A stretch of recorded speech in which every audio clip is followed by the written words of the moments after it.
সন্তান বলে না, আমি আসতে পারবো না। বৃদ্ধাশ্রম কর্তৃপক্ষ বলে বুঝি আসবেন না। আপনার আব্বা যদি মারা যায় লাশটা নেবেন কিনা বলেন। ওই নিষ্ঠুর সন্তান, দুনিয়ার লাইনে সার্টিফিকেটের তো কোনো অভাব নাই, দুনিয়ায় তো মান সম্মানের কোনো অভাব নাই। নিষ্ঠুর সন্তান আশ্চর্য করে উত্তর দেয়, আমার বাবার লাশ নেওয়ার মতো পরিবেশ আমার নাই। তবে আমি আপনাদের ওখানে যদি সুযোগ পাই আসবো, যারা যারা পড়তে সুযোগ পাইলে আসবো।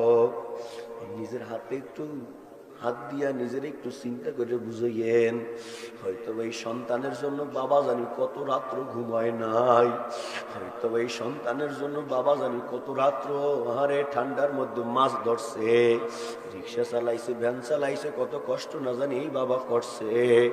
এই সন্তান বাবার লাশটা নেওয়ার জন্য আসতে পারবে না। এইবার বৃদ্ধাশ্রম কর্তৃপক্ষ ফোন কাটতে দিয়া এইবার ওই বৃদ্ধ লোকটাকে বলে, চাচা যে আপনি তো সবই শুনলেন, যে কথাগুলো বলছে বৃদ্ধাশ্রম কর্তৃপক্ষ মোবাইলে লাউড দিয়েছিল, সব কথাগুলো ওই বাবা শুনছে। শোনার পরে এইবার বাবার গলা ইশারা দিয়ে বলে, আমার এই অক্সিজেনটা খুললে দাও। যখন মুখ থেকে অক্সিজেনের এটা খুললে দেওয়া হয়েছে, এইবার অক্সিজেন খোলার পরে কর্তৃপক্ষ বলে, চাচা আপনি কিছু বলবেন নাকি? আপনার ছেলে আপনাকে দেখতেও আসবে না, আপনার লাশটাও নেবে না, আপনি আপনার ছেলের জন্য দোয়া করেন নাকি বরদোয়া করেন? ওই বৃদ্ধ চাচাজি চোখের পানি আর রাখতে পারে না, চোখের পানি ফালাইয়া বৃদ্ধাশ্রম কর্তৃপক্ষকে বলে, ও ভাইরা, আমার সন্তান আমাকে দেখতে আসুক আর না আসুক, আমি আমার সন্তানের জন্য বরদোয়া করতে পারবো না, আমি দোয়া করি ও দুনিয়া যেন ভালো থাকে। রূপে শুধু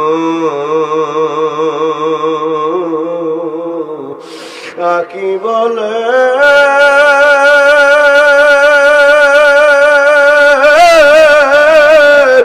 গুনে তেরি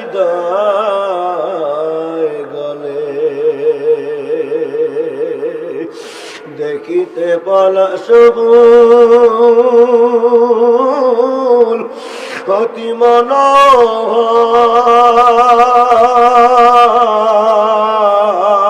মনোহর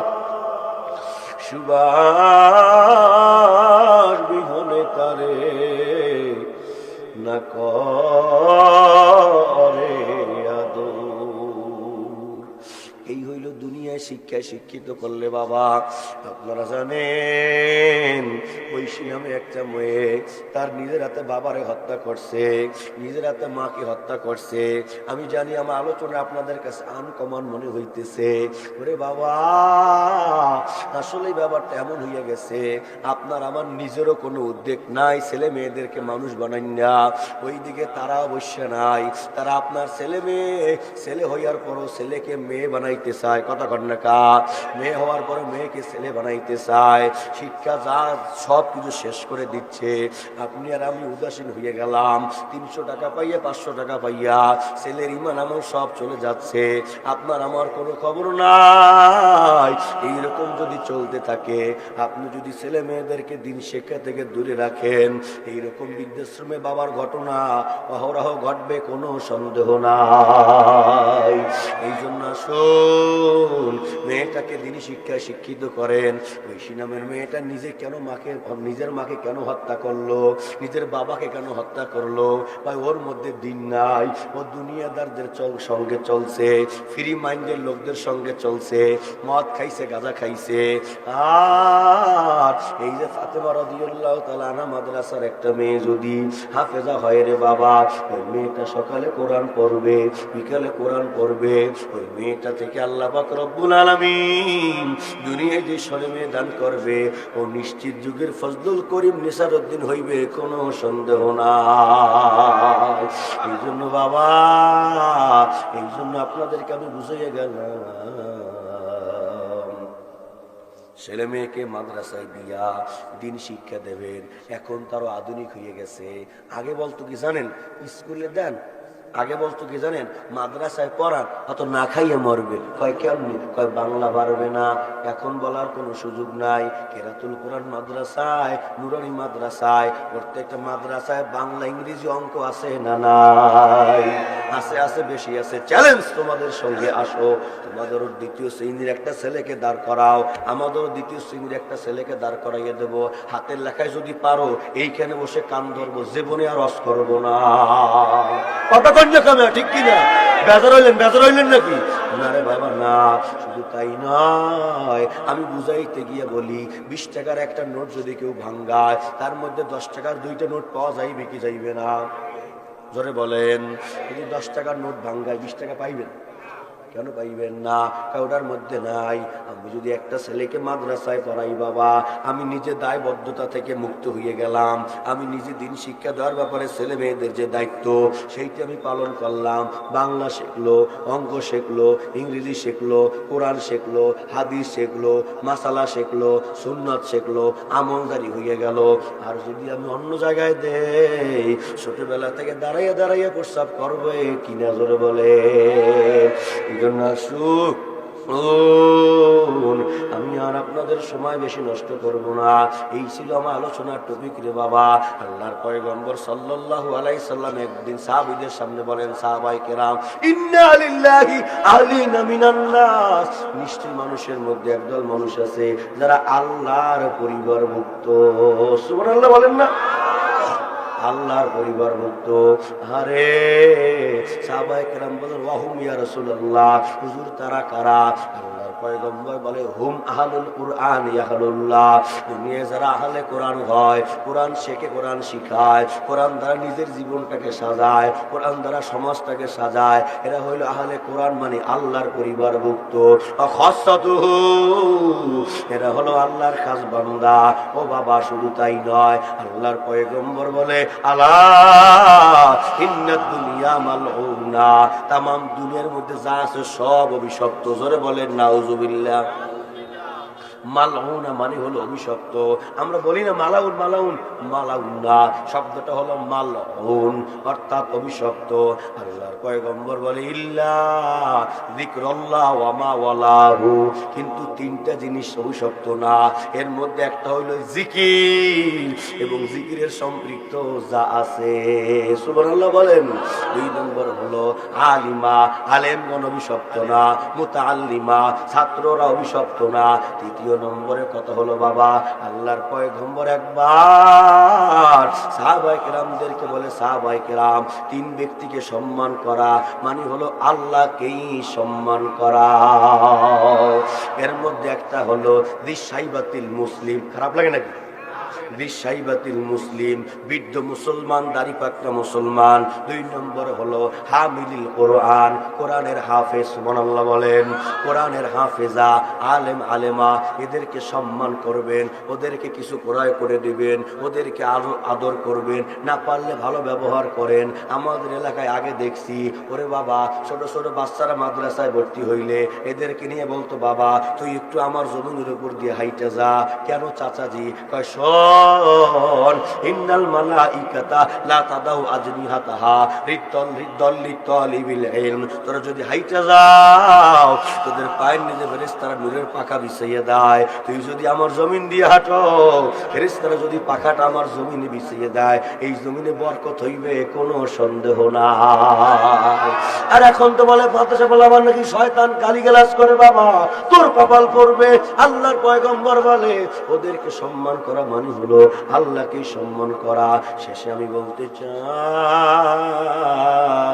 এই যে পাগলাগো দেখেন, এরা যখন বাড়ি থেকে রওনা হইছে, আমি যখন বাড়ি থেকে রওনা হইলাম, মাদ্রাসার ছাত্র যখন ক্ষেতের মধ্যে বই লইয়া মাদ্রাসার দিকে রওনা হয়, আপনি যদি চিন্তা করেন আজকে মাহফিলে যাব, বয়ান শুনবো, আমল করব, এইটা মনে করে যদি রওনা হন, আল্লাহর পয়গম্বর বলে, মান সালাকা তরিকা ইয়াতলুবু ফিহি ইলমা সালাকাল্লাহু বিহি তরিকাম মিন তুরুক উরুকিল জান্নাহ। ওরে বান্দা, আল্লাহর পয়গম্বর বলে কোন ব্যক্তিকে দিনের উপরে উঠাইয়া দেওয়া, অর্থাৎ মাদ্রাসায় উঠাইয়া দেওয়া বা মাহফিলের দিকে রওনা করা, জান্নাতের দরজায় ওঠা মানে হলো আল্লাহ তাআলা তার জন্য জান্নাতের রাস্তাকে সহজ করে দেয়। আরো জোরে বলেন সুবহানাল্লাহ। এখন কি বুঝলেন বাবা? আমি আপনাদের কাছে জানতে চাই, আমার আলোচনার সারমর্ম হইল, আমরা দুনিয়াতে যতদিন আছি নিজেরা যত কষ্ট করে যাই, কবরে যাইয়া শান্তি পাইতে হইলে মেয়েটাকে মাদ্রাসায় পড়ানো লাগবে। এই শোনেন, মেয়েদের মাদ্রাসা পড়লে সবচেয়ে লাভটা বেশি হয়। কি লিখে হয়? মেয়েরা দুনিয়ার সব বলে রে, মা বাবারে কোনোদিন বলতে পারে না। ওই মেয়েটা যখন ফজরের নামাজ পড়িয়া, কোরআন তেলাওয়াত করিয়া, সূরা ইয়াসিন করিয়া যখন দোয়া করবে আল্লাহর কাছে, আর যদি বলে আল্লাহ আমার আব্বা দিন রাত কষ্ট করিয়া ভ্যান চালাইয়া রিক্সা চালাইয়া ছোট্ট একটা চাকরি করিয়া নিজে কষ্ট করে চইলা মানে মাদ্রাসায় পড়াইয়া কোরআন শিখে আব্বাই কবরে চলে গেছে, আল্লাহ তুমি আমার আব্বার কবর আযাবকে মাফ করে দাও। আমার আল্লাহ মাফ করতে পারে কি পারে না? শুধু তাই না, শোনেন, ইমাম গাজালি রহমাতুল্লাহি আলাইহি ঘুমাই রয়েছে ঘরের মধ্যে, হঠাৎ রাত্রে স্বপ্নে দেখতেছি, কে জানো বলে, ইমাম গাজালি তুমি ঘুমাও, আর ওই গ্রামে আমার এক বন্ধু মারা গেছে, জানাজা পড়ার মানুষ নাই, তাড়াতাড়ি যাও, তার জানাজা পড়তে যাও। এই যে দেখাই যে স্বপ্নে, সে কে? হাজরে বলেন সে কে? মজা নাই। আজকে আল্লাহর নাম দিল থেকে আসতে চায় না। কেন আসবে? তুমি নামাজে দাঁড়াই, আমার নামাজের মধ্যে আমার কোনো নামাজে আসি না, কোথায় আসি কোনো খেয়াল নাই। আর কিছু পাগল নামাজে দাঁড়ায়, নামাজে দাঁড়াইলে মনে হয় আমার মাওলা হয়তো আমার দিকে চাইয়া রয়েছে। এই পাগলেরা, এদেরকে তুচ্ছ তাচ্ছিল্য করিও না, সাবধান। এদেরকে সম্মান করিও, এদেরকে কদর করিও। কারণ কি জানো না, আল্লাহ পাক রব্বুল আলামিনের জমিনে কার মধ্যে মাওলার মারিফাতের আগুন আছে কিন্তু বলা যায় না, কি বলেন ঠিক না বেঠি? ইমাম গাজালি রহমাতুল্লাহি আলাইহি যখন স্বপ্নে দেখছে, ঘুম থেকে জাগ্রত হয়ে গেছে, দিলের মধ্যে জ্বালা যন্ত্রণা, কথা কেন না, দিলের মধ্যে জ্বালা যন্ত্রণা শুরু হয়ে গেছে। কি দেখলাম, কি দেখলাম, মাওলা দেখাইছে, এত কোনো সন্দেহ নেই। কি করলাম, কি করলাম? সকাল হয়ে গেছে, নিজে নিজে সুন্দর করে সুন্নত তরিকা রেডি হইয়া রওনা দেশে, যেই গ্রামের কথা মাওলা স্বপ্নের মধ্যে বলছে, সেই গ্রামের দিকে হাঁটতেছে হাঁটতেছে হাঁটতেছে। জিজ্ঞেস করে, অমুক এই গ্রামে নাকি কোনো লোক মারা গেছে নাকি এখানে? সবাই বলে না, আমরা তো জানি না। কিছু দূর যাওয়ার পরে একজন ব্যক্তি বলে, হ্যাঁ আমরা শুনছি অত্যন্ত প্রত্যন্ত অঞ্চলে গ্রামের মধ্যে একটা লোক মারা গেছে, যুবক বয়সে একটা লোক মারা গেছে। আমরা কেউ তার জানাজায় যাই নাই, কোনো খবর আর তারপর জানি না। ইমাম গাজালি রহমাতুল্লাহি আলাইহি সেখানে চলে গেছে, গিয়ে দেখে একটা লাশ ঘরের বারান্দায়, সামনের বারান্দায়, কোনো মানুষজন নাই। একটা মহিলা লাশটার সামনে নিয়ে চোখের পানি ফেলে কান্না করতেছে আর আল্লাহর কাছে অভিযোগ দিতেছে। আল্লাহর কাছে অভিযোগ যদি দেওয়া যায়, আল্লাহর কাছে দরখাস্ত যদি করা যায়, দুনিয়ার সব তোমার বিরুদ্ধে চলে যাইবে। যদি কেউ মূল্যায়ন নাও করে, যদি কেউ সালাম নাও দেয়, যদি কেউ টাইনে কাছেও না নেয়, আর আমার আল্লাহ যদি রহমতের নজরে তাকায়, দুনিয়ার কেউ তোমার ঠেকাইতে পারবে না। ইউসুফ আলাইহিস সালামকে জুলাইখা যখন 7টা তালার উপরে দাঁড় করাইয়া রাখছে, প্রত্যেকটা তালার মধ্যে তালা মারা। এখন জুলাইখা বলে ওয়া গল্লা কতিল আবওয়াব, দরজা বন্ধ করে দিছে। কলা ভাই তালাক। জুলাইখা বলে ইউসুফ আসো, অপকর্ম করো। ইউসুফ আলাইহিস সালাম তো চিন্তা করছে, না আমি তো নবী হব, আমার আব্বা তো নবী, আর আমি কেমনে জেনাই করব? কলা মাআদাল্লাহ, আমি তো আমার আল্লাহকে ভয় করি। আরে কেন আল্লাহকে ভয় করি? আলাম ইয়ালাম বি আন্নাল্লাহ ইয়ারা, আমার আল্লাহ তো আমার দিকে তাকাইয়া রইছে। ফাইনামা তুওয়াল্লু ফাসাম্মা ওয়াজহুল্লাহ, আমি যেই দিকে আমার চেহারা ঘুরাইব সেই দিকে তো আমার মাওলাই আছে। সুতরাং এখানে আমার মাওলা নারে জুলাইখা না, আমি অন্যায় করতে পারবো না। এই এখানে কি করা যায়? ইউসুফ আলাইহিস সালাম মনস্থ করলেন, দরজার সামনে যাওয়া আমার ক্ষমতার মধ্যে আছে। আমি দরজার সামনে যাইব, আমি আল্লাহর আদালতে একটা দরখাস্ত পেশ করে দিব। দরখাস্ত পাশ করবে কি করবে না আমার মালিকের ব্যাপার। আর আমার মাওলা বলে ফাযকুরুনি আযকুরুকুম, তুই যদি আমি মাওলারে স্মরণ করো, আমি মাওলা তোরে স্মরণ করব। ওরে বান্দা, ইউসুফ আলাইহিস সালাম দরজার সামনে যখন দাঁড়াইছে, আমার আল্লাহ তাআলার ইশকের দরিয়ার মধ্যে জোশ মারিয়ে গেছে। টাস করে দরজাটা খুলে গেল। আল্লাহু আকবার। ইউসুফ আলাইহিস সালাম দৌড় দিয়া 6ষ্ঠ তলায় চলে গেল। আবার 6ষ্ঠ তলার তালাটা টাস করে খুলে গেছে, সব তালাগুলো খুলে গেল। ইউসুফ আলাইহিস সালাম নিচে নেমে আসছে। ইউসুফকে আল্লাহ 7টা তালা খোলা নিচে নামাইছে। ওই আল্লাহ এখনো আছে না নাই? আল্লাহর অন্তরে, নিজের অন্তরে ভালোবাসা না। মাঝের মধ্যে যুবক তোর কিছু লাগবে, চাকরি নাই, তুই মাঝের মধ্যে উঠবি, উঠটা 2 রাকাত নামাজ পড়ার উদ্দেশ্যে উজুটা বানাবি, ভালো মতো করে যায় নামাজটা বিছাবি, যায় নামাজটা বিছাইয়া 2 রাকাত নামাজ পড়বি। মনে করবি তুই দুনিয়ায় নাই, তুই একমাত্র কবর পেতের যাত্রী হয়ে গেছো।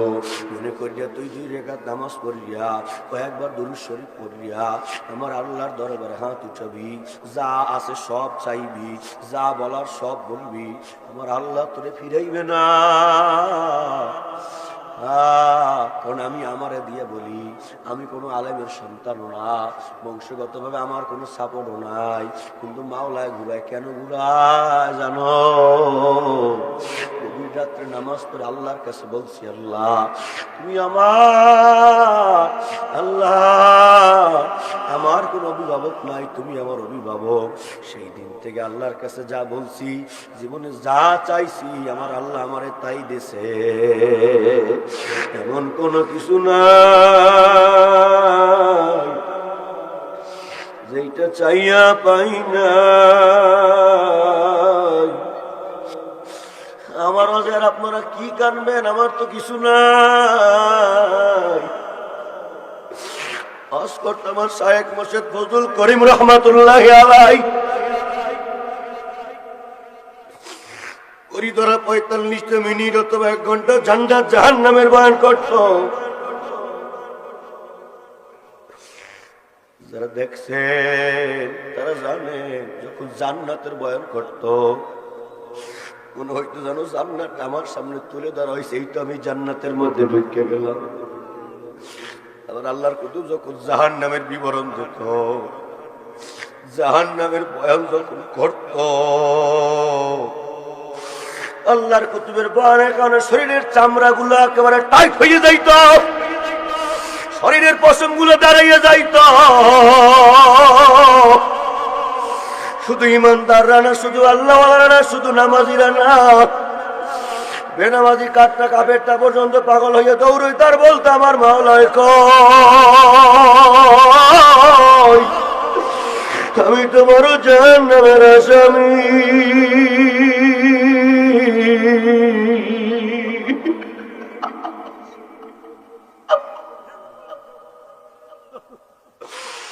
না রে না, ওই বয়ান কই, আর কোনদিন আসবে না।